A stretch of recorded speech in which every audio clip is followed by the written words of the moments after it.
You can never lose sight of the emotional component because that's what makes entrepreneurs powerful. And so that has to play a role in all the decisions that you make. But when a decision is really, really important, it also has to come down to the dollars and cents. And so finding the way to combine those two elements, the power of the emotion with the understanding and insight of the numbers that are going to support your decision, that's sort of the magic. And getting that right once or twice can start to build momentum in a direction that actually makes growth very hard to stop.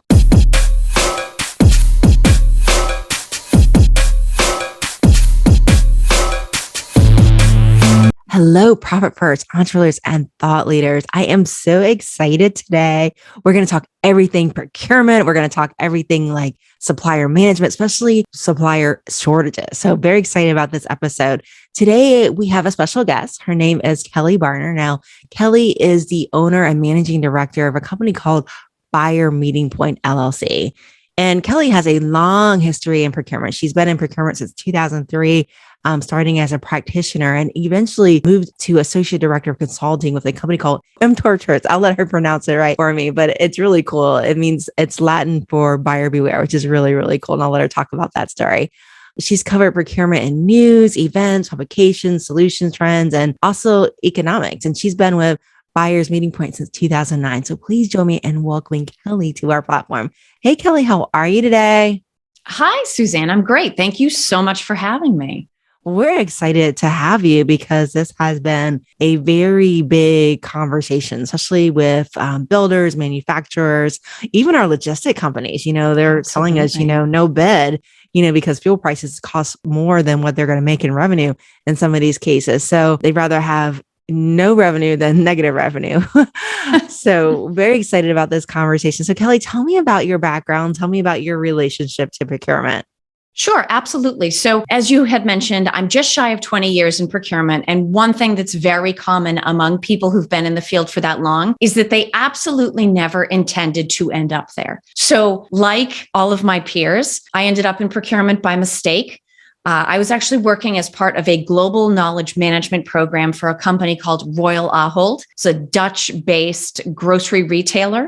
And I was in sort of the Boston unit when they had an Enron-style accounting scandal. And so they looked down through the ranks and said, who is non-essential that we can now get rid of? And knowledge management was right there at the top of the list. But fortunately, I was about 2/3 of the way through a fully company-sponsored MBA program at Babson College here in Massachusetts. And so someone in HR said, if we let her go, she walks out the door with all that money. And so they sat me down and they said, how do you feel about procurement and strategic sourcing?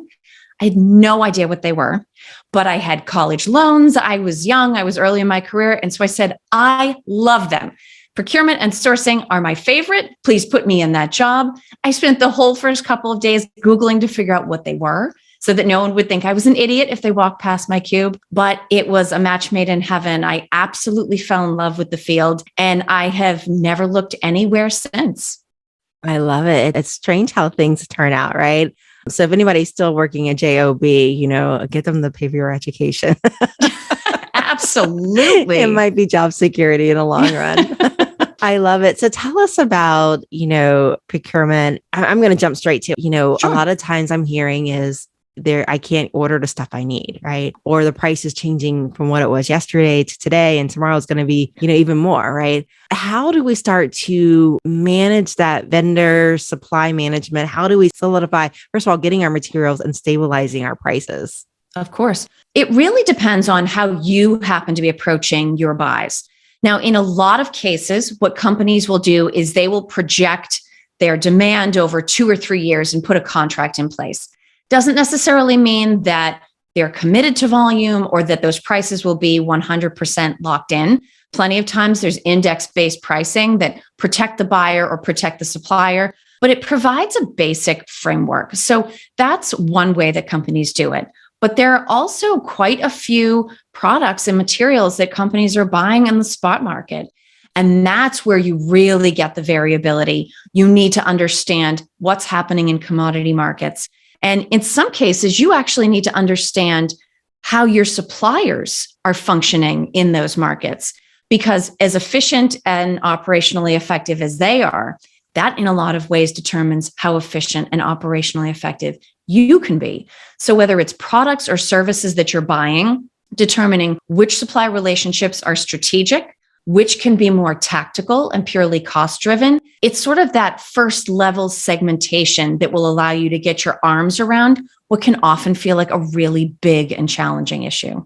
Love it. Definitely. If somebody else's don't have their stuff together, that reflects on you, right? It's not just team internally, it's team externally too, that can keep you from filling that order on time. So that's very, very important with that. And so what do we do in order to stabilize that? So procurement and supply chain are not quite the same thing. I would characterize us as cousins, best friends. Depending on the organization that you work in, there may be a relationship between the two, or there may not be. But what procurement has really understood over the last couple of years with all of the supply disruptions, the turbulent markets, is that we need to look beyond our tier one suppliers. So those are the companies that we buy directly from. And we need to actually understand what's happening at tier two and at tier three. In many cases, there is risk lurking at tier two, and we just don't know it's there.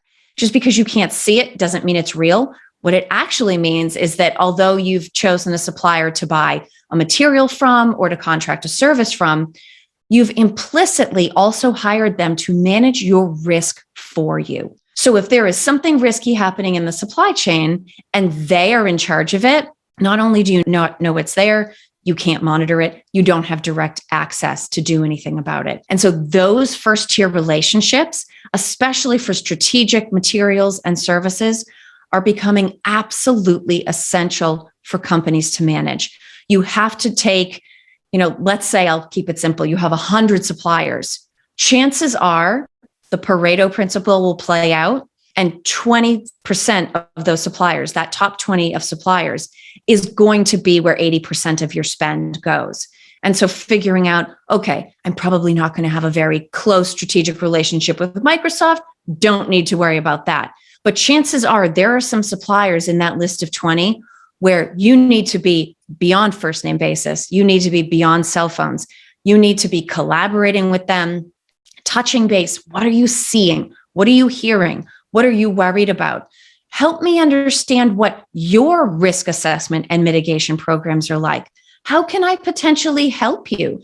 In some cases, it may be your company and a member of one of your suppliers going to meet together with one of their suppliers so that you can help address issues and hear for yourself firsthand what they're dealing with.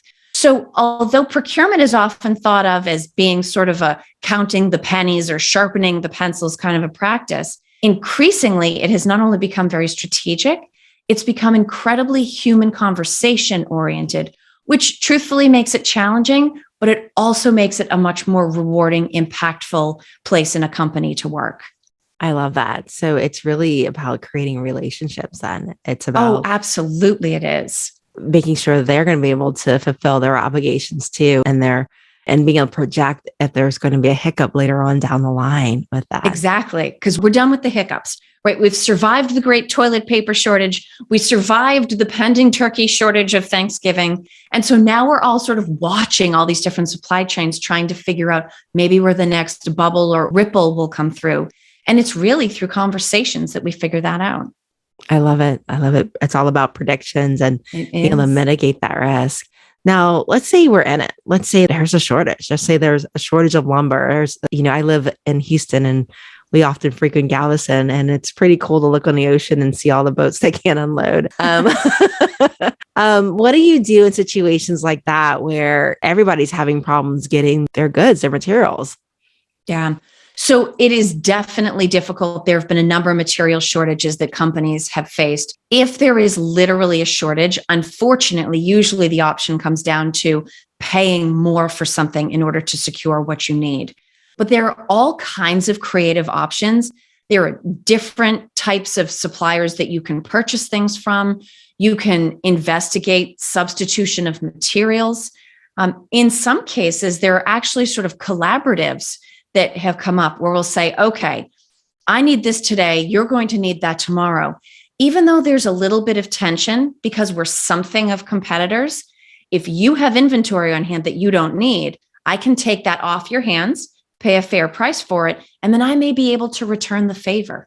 So we're actually seeing industries starting to work together, as well as things that has sort of fallen out of favor around things like vertical integration. People don't really do that anymore. That's no longer an optimal way to approach things.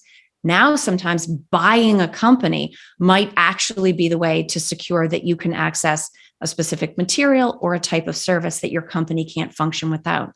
So in addition to being strategic and very human oriented, procurement is an incredibly creative place to work. And we are all the time faced with challenges.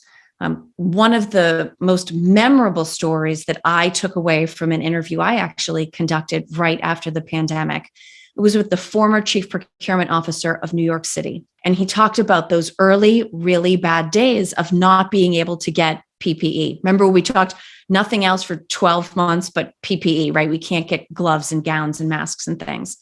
And so what New York City did is none of their traditional sources could get them anything. And they weren't able to work with importers to get them what they needed. So they went through the process of becoming an importer of record in their own right so that they could go abroad and legally buy and import the materials that they needed directly from overseas suppliers. Now, they also shared, and this is one of those things that everybody is going to have to make a decision about for themselves, that they also waded into what we would call the gray market. So there's traditional markets we would purchase from. There's the black market. That's sort of the dramatic place where all the things you shouldn't buy and places you shouldn't go happen. But the gray market is sort of the questionable stuff that lives in between. And things were so desperate, they were so short of masks that they actually waded into the gray market. And I remember him telling me, we just felt gross. I mean, they weren't physically going to a dirty gray market, but the things that you're not accustomed to dealing with when you're typically buying things above board, you need to deal with all different kinds of vetting and security and risks and assurances if you wade into those markets. But when the need is there, sometimes you have to take these extraordinary steps. And so some of those types of survival tactics that whether it was public agencies or whether it was companies took to get through the pandemic, those same things that they learned and what they saw others do are now helping get through things like lumber shortages, like certain plastics shortages. And so desperate times call for creative measures, hopefully not in a sustained way, not in such a way that, on an ongoing basis, we're purchasing things in that way. But certainly we can learn from people in other spaces and in other industries and experiment with some of those creative options. I love that. Profit First Entrepreneurs, Kelly just dropped some bombs of wisdom. I didn't even know there was a gray market. You guys know there was a gray market out there? Yeah, don't go. Trust me, it's icky. Don't go. Is that Amazon? Oh, no. Grayer than Amazon, like way grayer. Wow. That is really great. Kelly just dropped some major truth bombs for you guys there. I mean, buying a competitor just to get resources in, that's genius, in this city of New York, having to become their own importer, a government entity having to do that. That's absolutely serious, and having to really jump through some hurdles and make that happen. Very, very good things. Now, let's say we want to start to be creative about finding these alternative solutions, because Kelly, you and I know this is probably going to be a long-term situation. Yes. We're probably not going to exit out of this in 2022, maybe even in 2023. Where do we start with exploring creative options and really just getting started to make sure that we continue to stay in business during this time? Absolutely. And I think to your point, Susanne, about staying in business, you have to be able to secure these things, but you have to be able to secure them at a price that allows you to make money. Now, you talked earlier about the drivers that are passing up routes, because why would they pay money to drive a route? That's not good business. So what I would actually recommend is attempting to segment your plans, not in half, but segment them into two parts. When we think about planning, a lot of times we'll talk about the confidence horizon. And it's nice because of what we've all just been through. I think this is a very easy concept for everybody to embrace. We've all lived through it. In, say, March of April of 2020, our confidence horizon was measured in days. One day at a time, we were finding out what was happening in the world, what cities were shutting down, what was going to be our access to food, what was going to be out of stock at the store. So we were in days and weeks from a confidence horizon perspective. Now things have eased quite a bit, and it's not necessarily the same confidence horizon for everything, but now we're finally getting back to the point where companies can plan a whole luxurious year in advance, or maybe 6 months in advance. So what I would try to do is think about all of the things and the services, don't forget those services, that you're going to buy. Anything where you're reasonably confident about a year out, manage that as one set of needs. Because what you can start to do is actually set expectations with customers. We're doing our forecasting, we're doing our planning, we're doing our advanced sourcing, and we know that this is going to be hard to find, or this is going to be significantly more expensive. Start projecting so that as you negotiate new contracts on the sales side of things, you're building in any added costs. Surprises are bad, right? There are no such things as good surprises in business. But then you still have that very short-term demand that you're trying to fulfill. And so in that case, you may have to narrow your margin. You may have to make very tough decisions about going to some customers and saying, we simply cannot honor the rates that we've given you based on our own input costs. And in both of those situations, ironically, the best weapon you're going to have is actually the same thing, and it's numbers. No one can argue with the numbers. So if you do your homework and you put a cost model together, it doesn't need to be perfect, but put a cost model together, and please don't send the customer letter. Dear customer, I am so sad and so sorry to tell you that I'm going to have to jack all of your rates by 10 or 15% across the board, effective immediately. Thank you, signed, your supplier. No one wants to get that letter. What you want to do instead, especially with strategic accounts, is say, listen, I'm not going to give you every single penny, but ballpark, here's my overhead. Ballpark, here are my labor costs, ballpark fuel costs, ballpark input materials. If you do some sort of round back of the napkin math, look, these ends don't meet. This is not sustainable. And so part of it is driven by the contract structure that you have in place with current customers. Now, Susanne, depending on the size of the companies that your listeners work for, sales and procurement may be joined at the hip. They may be completely separate corners of the organization. But you want to be thinking about both of those things at the same time. Because even when there are longer term contracts in place, there are always provisions for exiting, provisions for changing. And I know it's hard in conditions like this to stop and find the time to say, we're going to need to amend all of these agreements. But we have to think about that truck driver. He needs to be our role model. He's covering his bottom line. And there's no sense in fulfilling a contract where you are losing money. And so knowing where you can change things, knowing the ammunition to bring with you to the table for that conversation, and making sure it's a conversation. If you have customers that are larger than you, they may be able to leverage volume to help you secure better pricing. They may be able to help you with your cash flow or with liquidity. And so be honest with customers, be upfront about the challenges that you're facing cost-wise. Companies know. We know that costs are up, that a contract we negotiated 3 or 4 years ago, it's ridiculous today. Things have just changed too much.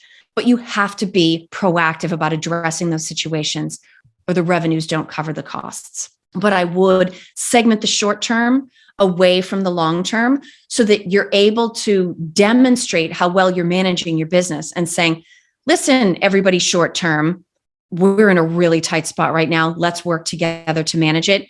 You don't want to be in that same place 12 or 18 months from now. You need to be working forward so that you're mitigating the need to have those conversations and putting different contracts in place. So that would be my advice about how to handle these pinches, especially on the cost front. I love that.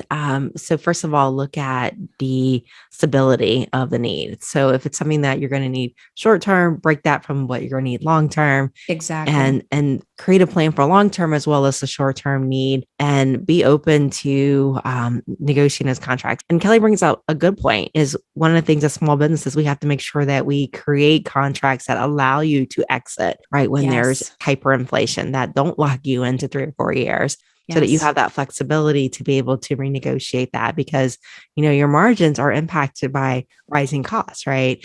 That revenue less that cost of goods sold, the cost of goods sold goes up, revenue stays stable, that margin gets smaller and smaller. Yes, it And does. so not only monitoring that, but creating contracts that allow you to really be able to negotiate that, if that margin goes down too much or there's an increase in certain costs, and being open, like Kelly said, about your numbers. This is Yes. where we're at. This is what we're charging. This is how much it costs us to create that. And we need to be able to show numbers in order to negotiate that too.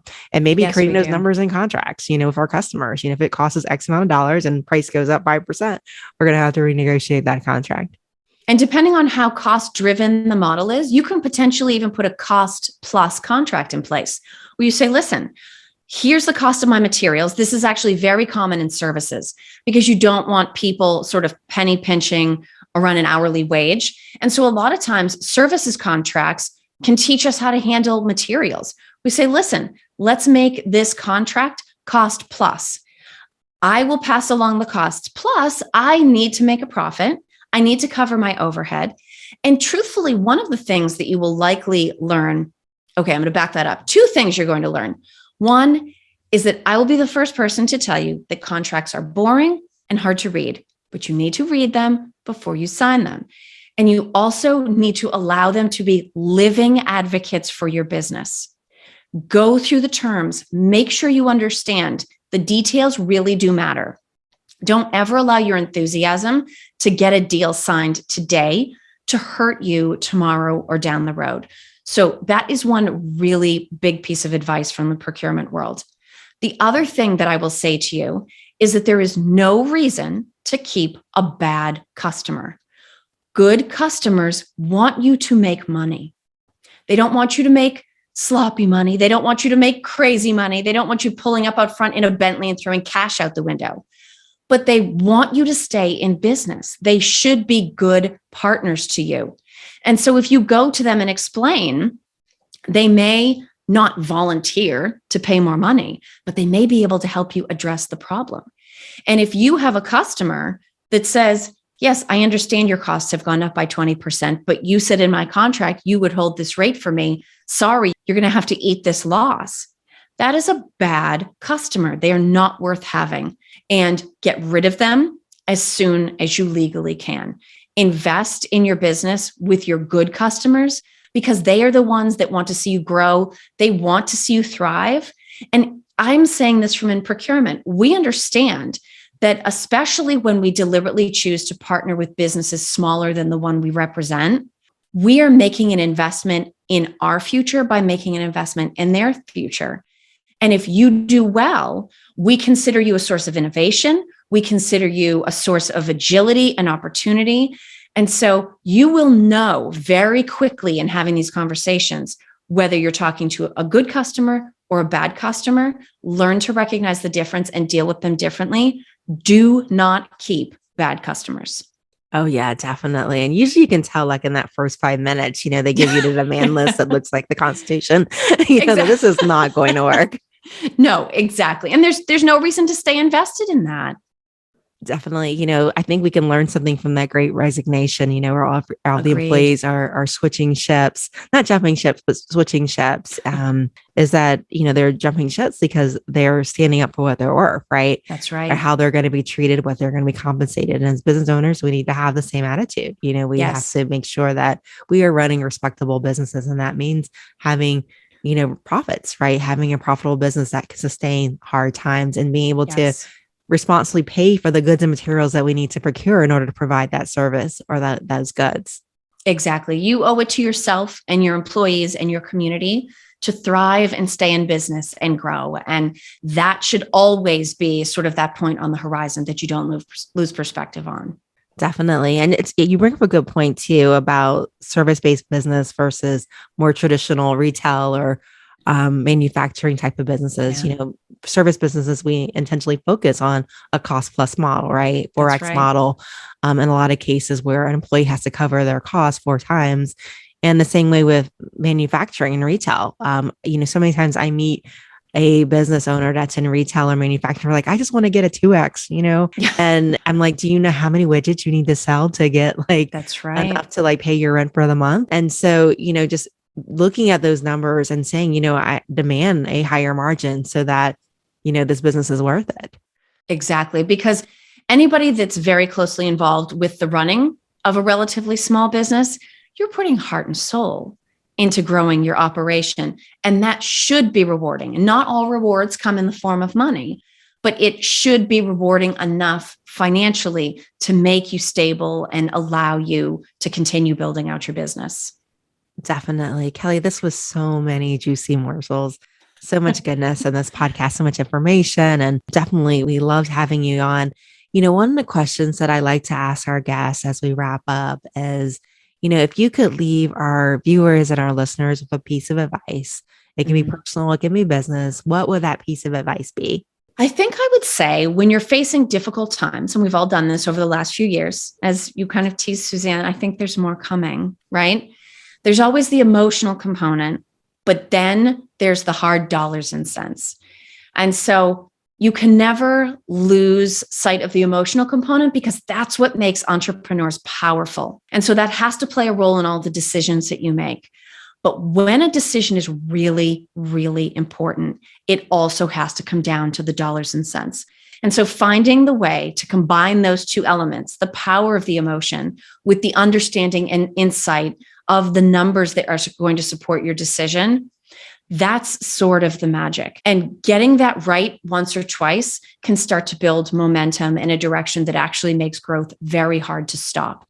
So you can't be purely heart driven. You can't be purely head driven. You have to find a way to combine the two. And if you combine the two through different members of your team, that's a totally fine way to do it. You don't have to have those two ideas duking it out in your head. But find a way to incorporate both into everything you do. And that will both fuel you in terms of growth for the future and also protect you against some of the scary downsides that we've talked about today. Thank you, Kelly. That was a really amazing advice. So many great takeaways that you've shared with us today, from not only building relationships with your customers, but building those relationships with your key supplier. Treating your suppliers as good as you treat your customers, especially in this day and age, is really important. And Kelly, how can our viewers and listeners find you? How do we connect with you to learn more, to follow you, to maybe get some help with our own procurement? Sure, absolutely. So the easiest place to find me is LinkedIn. If you search for Kelly Barner, I should pop up. I create content under a number of different banners. So you'll see blue images and red images and green images. There's all kinds of content there, but I love making new connections. So please do reach out, include a note in your request so that I know why you're reaching out, and I will be glad to accept the connection request. Thank you, Kelly, so much for sharing your wisdom with us today. Of course. And thank you for having me, Susanne. Thank you.